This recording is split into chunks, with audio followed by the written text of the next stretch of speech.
Enfin, un nouveau transformateur pour Loma. La demande faite par la population de Loma au gouverneur de province d'avoir un nouveau transformateur en un temps record vient de leur être accordée. Une nouvelle unité de courant a été déposée ce mardi 14 mai devant l'ancienne cabine de Loma vers 11 h. L'ingénieur Espérance Akivuvu de la SNEL donne la capacité du dit transfo. Transformateur est à 630 kVA. Donc, il y a un transformateur dans Ntonankulu, un transformateur dans le centre, un transformateur dans la ville, na TIS, de la capacité à Mounene. Mukonzi Ayebi, passe ya moko na moko. Il y a des quartiers surtout et à satisfaire tant soit peu n'a pas besoin d'ambition. Ce n'est pas d'une baguette magique que nous se changer, mais malé, mais changement est goya. Une foule immense a été présente pour accueillir cette promesse d'Atumatubwana. 2 habitants de Loma se sont exprimés. Papa tout. Vraiment merci penza simba libende. Biso to linga ba konzo ba réalisaka makamu na bango ba lobby. Apesa ki biso délai pe koki eloko ya to sepeli. A continuer kana ba faire.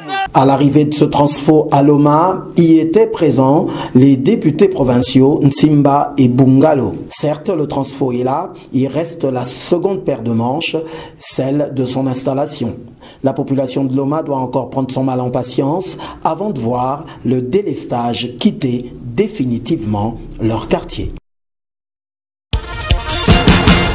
Congolais debout à Mbanza-Ngungu. Le responsable du mouvement citoyen congolais debout, Monsieur Sindika Dokolo, est arrivé sur la terre de ses ancêtres ce dimanche 12 mai à 11 h. L'objet de sa visite, se présenter aux membres de son association de Mbanza-Ngungu. Cette rencontre s'est tenue en la salle paroissiale Sainte-Thérèse en milieu d'après-midi. C'est devant près de 400 personnes que Sindika Dokolo a commencé par saluer l'alternance démocratique au sommet de l'État. Il a eu à relever le fait que malgré les élections entachées de quelques irrégularités, la première étape a été franchie. Le combat du Congolais debout va prendre une nouvelle dimension. Et moi je suis venu pour vous expliquer ce que nous les Congolais debout, quelle va être notre mission.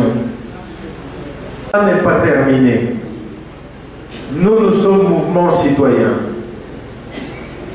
Nous sommes les gardiens du droit. Nous sommes les gardiens des valeurs, nous sommes les gardiens des principes. Après son message, il y a eu un jeu de questions-réponses à la satisfaction de ceux qui étaient présents. Il s'y est noté que ce mouvement citoyen, Congolais debout, a été créé sur les réseaux sociaux. Monsieur Dokolo Fils promet de rendre cette association virtuelle en un groupe dynamique et présent sur terrain.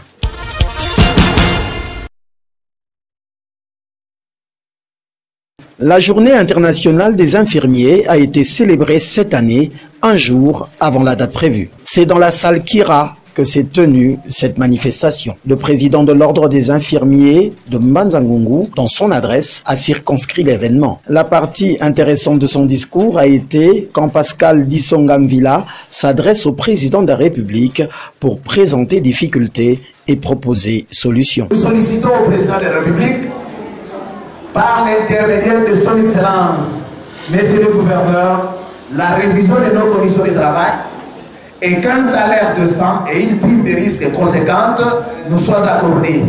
L'autorité provinciale de la santé et le ministre Flori Masaki, présent à cette célébration, a encouragé les infirmiers dans leurs responsabilités et a promis de faire rapport au gouverneur. Avant cette festivité en salle, les infirmiers ont eu à faire une procession dans la ville en matinée, qui s'en est suivie d'une séance de sport pour marier cette manifestation au thème de l'année qui est « Une voix faite pour diriger, santé pour tous ».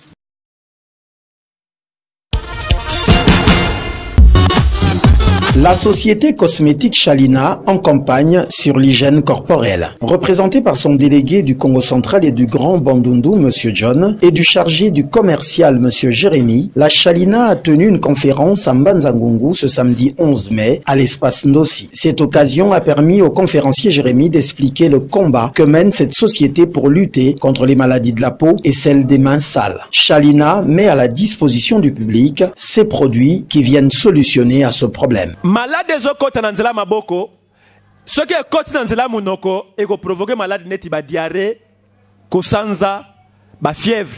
Soki mutabe la maladie oyo, bokena embangu na hôpital te, akokufa na déshydratation. Ça dit mai no se aussi là. Soki ozana savon oyo eza ya malamu te ya konika na nzoto ou bien maboko, de préférence aux huiles poussières. Ya moto wana oniki nango maboko. Ba mamba sala nango mi banika nango ba nzungu. Ezana pouvoir ya roboma microbe. Mêlant l'utile à l'agréable, les participants ont bénéficié des produits gratuits. Question d'expérimenter cette réponse au problème de la peau, signé Chalina. Pour l'approvisionnement des 10 produits, plusieurs points de vente ont été donnés. Cela a pu démontrer à l'assistance que la société Chalina est bien installée à Mbanza-Ngungu. Le passage du nouveau gouverneur à Mbanza-Ngungu fait toujours l'objet des conversations. Après son discours du mercredi 8 mai dernier à l'esplanade du tribunal de paix, la population ngungoise continue à réagir. Les avis sont partagés. Certains l'approuvent, quand d'autres restent toujours sceptiques. Passage ya gouverneur topé ça une chance surtout biso awa na Mbanza-Ngungu parce que aza mwana ya Mbanza-Ngungu sa chance à travailler emploi au fil du temps ekoya yemoko place na lobela jamu makama misala to soumetaki SNEL régie des eaux les habiletés. Je suis d'accord avec ce qu'il dit, mais pour occuper la jeunesse de Mbanza-Ngungu, mais il faut des actions. Le gouverneur a dû interrompre son itinérance pour un programme sur Kinshasa. Tous les regards, cependant, restent focalisés sur la formation du prochain gouvernement qui sera sur pied dans les semaines qui viennent. La pluie du jeudi 9 mai dernier a endeuillé la ville de Mbanza-Ngungu. La mort signalée en premier est celle du policier de roulage, Gauthier Mouyouda, qui a été atteint par une foudre alors qu'il était à son poste de travail à la barrière de la route Mouala-Kisende à la Téné. Cette mort tragique a secoué la ville. L'administrateur du territoire, qui a été présent lors de l'évacuation du corps pour la morgue, a eu à prodiguer quelques conseils à la population sur le comment se tenir en cette période de pluie de fin saison. Nous voulons également dire quand même à la population ces derniers temps que la pluie devient de plus en plus forte. Il pleut abondamment et avec violence. Donc il faut qu'on prenne des dispositions dans nos familles, par exemple, en ne voulant pas mettre les gens dehors, sous les arbres, parce qu'on vient de circuler aussi la ville, la cité, on a trouvé des toitures de maisons emportées, des hangars emportés. Donc les pluies de ces jours sont devenues très violentes, très virulentes. Donc je voulais également dire au niveau des écoles, lorsqu'il pleut, il ne faut pas libérer les enfants. Il faut les libérer avant la pluie ou alors les garder jusqu'à ce que la pluie prenne fin avant de les libérer. Parce que les pluies de Kintombo, comme on le sait, sont toujours trop violentes. Donc je demande quand même qu'il y ait quand même des précautions au niveau de nos familles, au niveau de nos quartiers, pour que les gens surtout éviter de s'abriter, par exemple, sous les fils électriques ou sous les arbres. Parce que ça crée quand même un certain magnétisme qui amène la foudre au niveau de lieux où l'on se trouve. Donc, précaution à prendre par la population, ne pas s'abriter sous les arbres ou circuler en dessous des fils électriques. Le programme des obsèques de Mouyouda est prévu pour le vendredi prochain. Après le policier, 5 autres morts ont été constatées, celles de 2 femmes âgées et de 3 enfants. 4 d'entre eux ont été victimes des écroulements de murs de maisons et l'une a fait une crise suite aux éclairs de foudre. Le gouverneur, ayant été informé, a mis sur pied une équipe de crise afin de chercher à pallier aux urgences, surtout pour tous ceux qui sont sans abri provoqués par la pluie.